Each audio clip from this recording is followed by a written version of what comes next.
Hello everyone, welcome to exam mode. I am Shubham Verma and you are watching Panchatantra series. इसमें हम आपके UPSC CDS और NDA के लिए 5 जीएस से क्वेश्चन रिवाइज करते हैं। तो आइए बिना आपका टाइम वेस्ट के लिए स्टार्ट करते हैं। सेक्शन 1 है हमारा इंडियन पॉलिटी से रिलेटेड। क्वेश्चन कहता है consider the following statement, the governor can reserve a bill for the consideration of the president at his discretion. Second है the governor can dismiss the council of minister if it loses the confidence of the legislative assembly.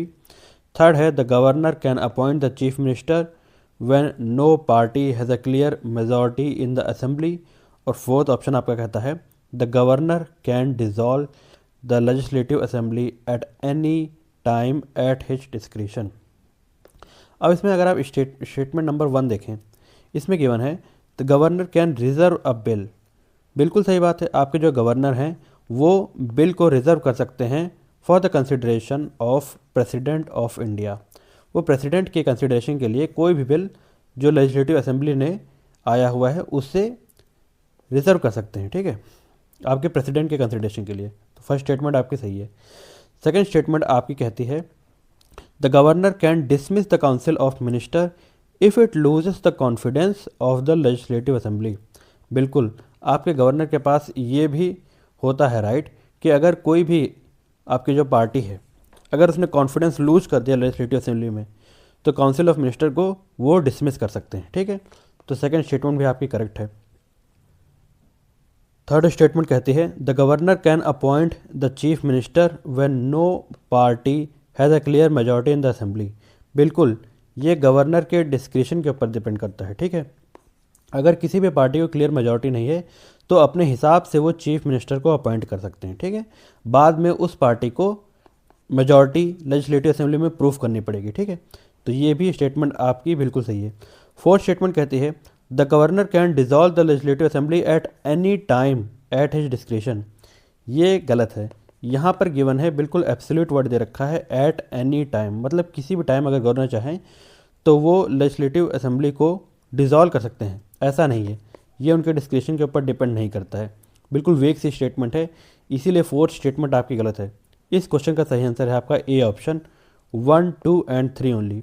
तो ये governor से related question था, hopefully आपको समझ आया होगा। अब चलते हैं नेक्स्ट क्वेश्चन की ओर। अब यहाँ पे डिस्क्रिशनरी एंड मिनिस्ट्रियल एडवाइस के ऊपर थोड़ा बहुत मैंने दिया गया है, ये थोड़ा आप समझ लीजिए। The governor of Indian state possess both constitutional and situational discretion, while Article 163 mandates a council of ministers to aid and advise the governor must act independently in specific constitutional scenario। मतलब कुछ cases में आपके governor जो चाहें तो वो अपने discretion के साथ फैसला ले सकते हैं और कुछ में उसे काउंसिल ऑफ मिनिस्टर की एड एंड एडवाइस के हिसाब से काम करना पड़ेगा। दोनों आपकी constitutional and situational discretion power आपके गवर्नर को दी गई हैं। ये समझना आपके लिए बिल्कुल सही था। अब आइए अगले क्वेश्चन की ओर चलते हैं। अगला क्वेश्चन है हमारा फिजिकल ज्योग्राफी से रिलेटेड क्वेश्चन है। ये इन्वर्जन ऑफ टेम्परेचर के ऊपर क्वेश्चन है। Regarding temperature inversion which are correct. पहला स्टेटमेंट कहता है it restricts vertical movement of air और सेकंड कहता है it is more common during clear winter nights और थर्ड आपका कहता है इट इन्हेंसेस एटमॉस्फेरिक इंस्टेबिलिटी और फोर्थ आपका कहता है it leads to accumulation of pollution near the surface. तो इस स्टेटमेंट का सही आंसर आपका है 1, 2 एंड 4। ये ऑप्शन सही है, थर्ड स्टेटमेंट आपकी गलत है, ठीक है। अब इसमें थोड़ा समझिए इन्वर्जन ऑफ टेम्परेचर क्या होता है। मेनली क्या होता है कि जैसे जैसे हम लोग हाइट में ऊपर जाते हैं, ठीक है, हाइट में जैसे जैसे हम लोग ग्राउंड से हाइट में ऊपर जाते हैं आपका टेम्परेचर ड्रॉप करता है, ठीक। लेकिन जब हाइट पे ऊपर जाने के साथ ही साथ आपका टेम्परेचर अगर बढ़ने लग जाए तो उस कंडीशन को कहते हैं इन्वर्जन ऑफ टेम्परेचर, ठीक है। सिंपल सी भाषा में समझ लीजिए आप। अब इन्वर्जन ऑफ टेम्परेचर होने की वजह से आपके क्या क्या सिग्निफिकेंस है, ठीक है, क्या सिग्निफिकेंस है आपके इन्वर्जन ऑफ टेम्परेचर की, ये समझिए। पहला इसमें दे रखा है कि इन्वर्जन ऑफ टेम्परेचर आपका एटमॉस्फेरिक स्टेबिलिटी क्रिएट करता है, ठीक है, एटमॉस्फेरिक स्टेबिलिटी क्रिएट करता है, ये आपको दिमाग में रखना है। एटमॉस्फेरिक स्टेबिलिटी का मतलब क्या है कि अगर एटमॉस्फेरिक स्टेबिलिटी होगी तो आपके जो थंडर स्टॉर्म आते हैं, साइक्लोन्स आते हैं ये आपके प्रोड्यूस नहीं होंगे। साइक्लोन थंडरस्टॉर्म तभी प्रोड्यूस करती है जब वार्म एयर आपकी राइज करती है, ठीक है। लेकिन यहाँ पर क्या हो रखा है कि ऊपर की एयर वार्म है और नीचे की एयर आपकी ठंडी है, तो ये स्टेबिलिटी की कंडीशन है, ना कि आपकी इनस्टेबिलिटी की। इनस्टेबिलिटी तभी होती है जब वार्म एयर ऊपर राइज करती है, दिमाग में रखना है, ठीक है। और सेकंड चीज़ क्या होता है, इसका सिग्निफिकेंस है कि नैरो और हाई माउंटेनियस रीजन में होता है जो फ्रॉस्ट आपकी अकर कर जाती है अपर स्लोप में, वो नहीं हो पाती है, ठीक है। इसकी वजह से अगर इन्वर्जन का टेम्परेचर हो जाता है तो जो फ्रॉस्ट की कंडीशन होती है वो अकर नहीं कर पाती, जिसकी वजह से एग्रीकल्चर आपकी ग्रोथ अच्छे से हो पाती है, ठीक है। ये दिमाग में रखना है। तो ये दोनों कंडीशंस आपकी सिग्निफिकेंस बताती हैं किसकी, इन्वर्जन ऑफ टेम्परेचर के बारे में। तो पहला यहाँ पर देखा गया है it restricts vertical movement of air. ये बिल्कुल आपको याद रखना है, वर्टिकल मूवमेंट ऑफ एयर को रिस्ट्रिक्ट करता है। क्यों करता है? क्योंकि नीचे की एयर आपकी ठंडी है और ऊपर की एयर आपकी वार्म है। जब तक आपकी नीचे की एयर गर्म नहीं होगी तब तक वो राइज नहीं करेगी, इसीलिए ये स्टेटमेंट आपकी ऐसे सही है। और सेकंड स्टेटमेंट कहती है it is more common during the clear winter nights. बिल्कुल, अगर क्लियर विंटर नाइट्स होंगी तभी आपकी inversion of temperature condition fulfil होगी। अगर क्लाउडी नाइट्स हैं तो इन्वर्जन ऑफ टेम्परेचर नहीं अकर करेगा, ये दिमाग में रखना है। थर्ड स्टेटमेंट में लिखा हुआ है इट इन्हेंसेस एटमॉस्फेरिक इंस्टेबिलिटी। अभी मैंने आपको समझाया कि इन्वर्जन ऑफ टेम्परेचर की वजह से क्या होता है, आपकी एटमॉस्फेरिक स्टेबिलिटी आती है, ठीक है, ना कि आपकी एटमॉस्फेरिक इंस्टेबिलिटी। इसीलिए थर्ड स्टेटमेंट आपकी गलत है। और फोर्थ कहती है it leads to accumulation of pollution near the surface. बिल्कुल ये सही बात है, जबकि एयर ऊपर जब राइज नहीं कर पाती है जिसकी वजह से आपका air pollution level ground level के आसपास बहुत ज़्यादा बढ़ जाता है due to inversion of temperature. यही आपका मेजर कॉज है दिल्ली में एयर पोल्यूशन का। Inversion of temperature major cause है आपका, किस लिए, दिल्ली के पोल्यूशन का, ठीक है, दिमाग में रखना है। तो इस क्वेश्चन का सही आंसर था आपका 1, 2 एंड 4 ओनली। होपफुली आपको ये भी समझ आएगा। अब चलते हैं नेक्स्ट क्वेश्चन की ओर।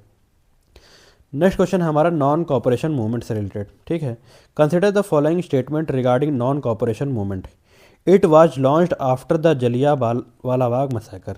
बिल्कुल करेक्ट बात है, आपके जलियांवाला बाग मैसेकर के बाद ही आपके नॉन कॉपरेशन मूवमेंट की स्टार्टिंग हुई थी, ठीक। The Chauri Chaura incident led to its immediate withdrawal. बिल्कुल सही बात है, गांधी जी ने इसको रखा था कि नॉन कॉपरेशन मूवमेंट आपका पूरी तरीके से नॉन वायलेंस के ऊपर बेस्ड होगा, ठीक है। लेकिन क्या होता है कि चौरी चौरा इंसिडेंट में 22 पुलिस जो मैन होते हैं उनकी डेथ हो जाती है, जिसकी वजह से गांधी जी आपके नॉन कॉपरेशन मूवमेंट को विड्रॉ कर देते हैं, ठीक है। तो ये स्टेटमेंट भी बिल्कुल आपकी सही है। थर्ड स्टेटमेंट कहती है the movement includes boycott of legislative council. बिल्कुल सही बात है, इसमें नॉन कॉपरेशन मूवमेंट में लेजिस्लेटिव असेंबलीज का बाइकॉट भी किया गया था, इसीलिए थर्ड स्टेटमेंट भी आपकी बिल्कुल करेक्ट है। फोर्थ स्टेटमेंट कहती है the movement was supported by Muslim league through out, ठीक है। ये स्टेटमेंट आपकी गलत है, ये स्टेटमेंट गलत है। मुस्लिम लीग का थ्रू आउट आपको सपोर्ट नॉन कॉपरेशन मूवमेंट में नहीं मिला था, इसीलिए फोर्थ स्टेटमेंट आपकी गलत है। तो इस क्वेश्चन का सही आंसर है आपका 1, 2 एंड 3 ओनली, ठीक। तो होपफुली आपको ये क्वेश्चन भी ढंग से समझ आया होगा, ठीक है। अब चलते हैं क्वेश्चन नंबर 4 की ओर। अब ये टाइमलाइन थोड़ा आप समझ लीजिए, ठीक है। टाइमलाइन ऑफ रेजिस्टेंस 1919 से जो 1922 के आसपास था। 1919 में आपका क्या होता है, रॉलेट एक्ट और जलियांवाला बाग मैसेकर होता है, ठीक, ये दिमाग में रखना है। उसके बाद 1920 में क्या होता है, नॉन कॉपरेशन मूवमेंट आपका लॉन्च करा जाता है गांधी जी द्वारा। फिर 1921 में क्या होता है, वाइड स्प्रेड बाइकॉट और खिलाफत सपोर्ट आपका 1921 में होता है। ये टाइमलाइन है, ठीक है। फिर 1922 में नॉन कॉपरेशन मूवमेंट को विड्रॉ कर जाता है due to Chauri Chaura act, ठीक है। ये टाइमलाइन है, इसकी स्क्रीनशॉट ले लीजिए, आपके काम आएगी, ठीक है। आगे अब चलते हैं नेक्स्ट क्वेश्चन की ओर। नेक्स्ट क्वेश्चन है हमारा मॉनेटरी पॉलिसी टूल्स के ऊपर, ठीक। रेपो रेट और रिवर्स रेपो रेट के बारे में बात करी गई है।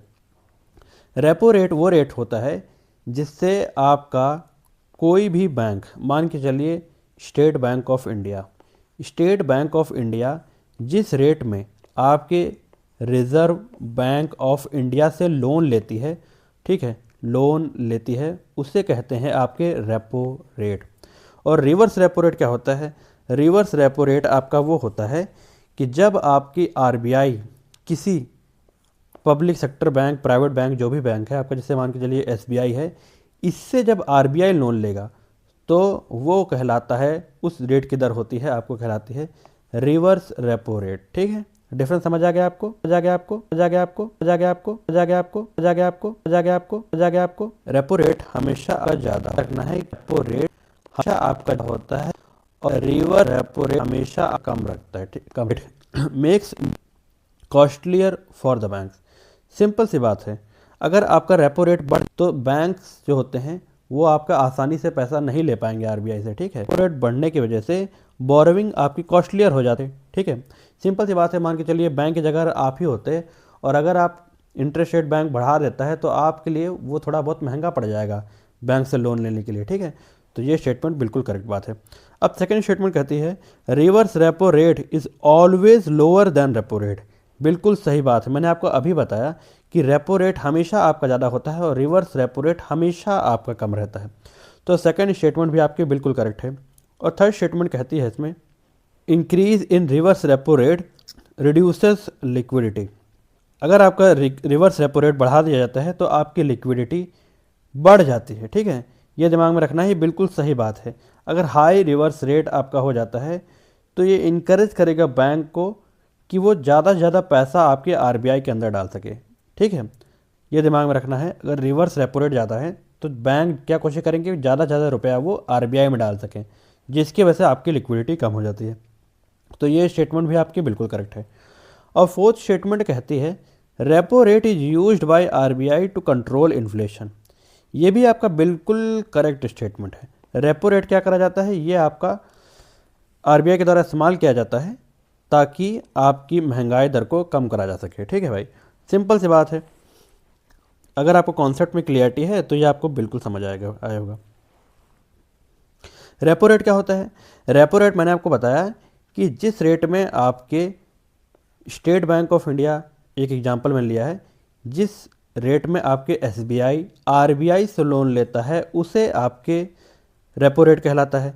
तो अगर ये रेट बढ़ जाता है तो एसबीआई आपका लोन आसानी से नहीं ले पाएगा आरबीआई से, जिसकी वजह से क्या करेगा, ये अपने कस्टमर्स को भी लोन ज़्यादा दर पे देगा। ठीक है, और महंगे इंटरेस्ट रेट पे देगा, जिसकी वजह से इसके कस्टमर्स होंगे डिस्करेज होंगे पैसा लेने से। जब पैसे लेने से डिस्करेज होंगे तो मार्केट में लिक्विडिटी की कमी आएगी, मार्केट में पैसे की कमी आएगी। जब मार्केट में पैसे की कमी आएगी तो लोग कम खर्च करेंगे, जिसकी वजह से आपकी महंगाई कंट्रोल में आ जाएगी, इन्फ्लेशन आपका कंट्रोल में आ जाएगा। तो फोर्थ स्टेटमेंट भी आपकी बिल्कुल करेक्ट है। तो इस क्वेश्चन का सही आंसर है आपका डी, 1, 2, 3 एंड 4। होपफुली आपको ये समझ आया होगा, ये दिमाग में रखना है। अब चलते हैं नेक्स्ट क्वेश्चन की ओर। नेक्स्ट क्वेश्चन हमारा डील करता है बायोलॉजी से रिलेटेड है, वैक्सीनेशन के ऊपर क्वेश्चन है। गिवन है which of the following statement is और are correct. Vaccination provides active immunity. क्या वैक्सीनेशन आपकी एक्टिव इम्यूनिटी प्रोवाइड करता है? तो ये आपको बिल्कुल दिमाग में रखना है, आपकी वैक्सीनेशन एक्टिव इम्यूनिटी प्रोवाइड करती है। क्यों? क्योंकि ये आपके एंटीबॉडीज़ बनाती हैं। ठीक, ये दिमाग में रखना है, एंटीबॉडीज़ आपकी वैक्सीनेशन बनाती हैं, जिसकी वजह से ये स्टेटमेंट आपकी बिल्कुल करेक्ट है। सेकेंड स्टेटमेंट कहती है कि वैक्सीन कंटेन वीकेंड और इनएक्टिवेटेड पैथोजेंस। बिल्कुल करेक्ट बात है, ये आपकी बिल्कुल सही बात है। जब आपकी कोरोना वैक्सीन बनी तो उसमें 2 तरीके के आपके फॉर्मूले इस्तेमाल करे गए।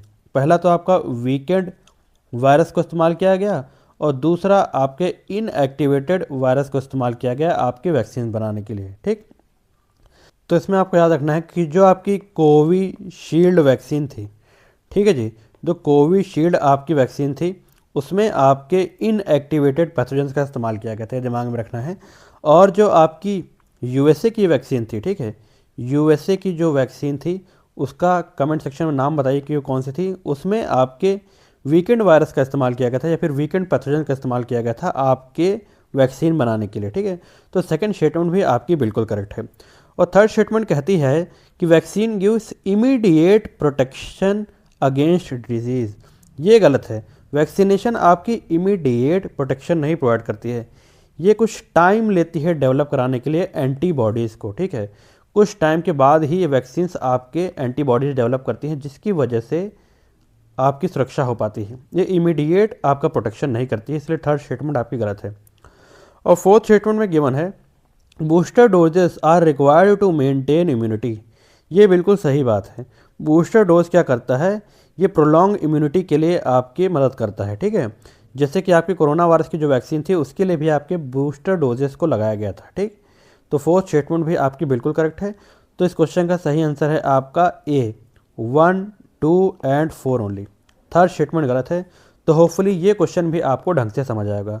तो इस तरीके से हमने आपके 5 क्वेश्चन कवर किए आज यूपीएससी सीडीएस और एनडीए एग्जामिनेशन के लिए आपके जीएस के। तो कमेंट सेक्शन में बताइए कि 5 क्वेश्चंस में से आपके कितने क्वेश्चन करेक्ट हुए। और टेलीग्राम चैनल का लिंक मैं डिस्क्रिप्शन में डाल दूंगा, वहाँ से आप ये पीडीएफ डाउनलोड कर सकते हैं। अगर आपको वीडियो इन्फॉर्मेटिव लगी हो तो इस वीडियो को ज़रूर लाइक कीजिए और चैनल पर नए हैं तो इसे ज़रूर सब्सक्राइब कीजिए। अगली बार मिलते हैं नेक्स्ट किसी अच्छे टॉपिक के साथ, ताकि आपकी सीडीएस की तैयारी ढंग से चलती रहे। जय हिंद, जय भारत।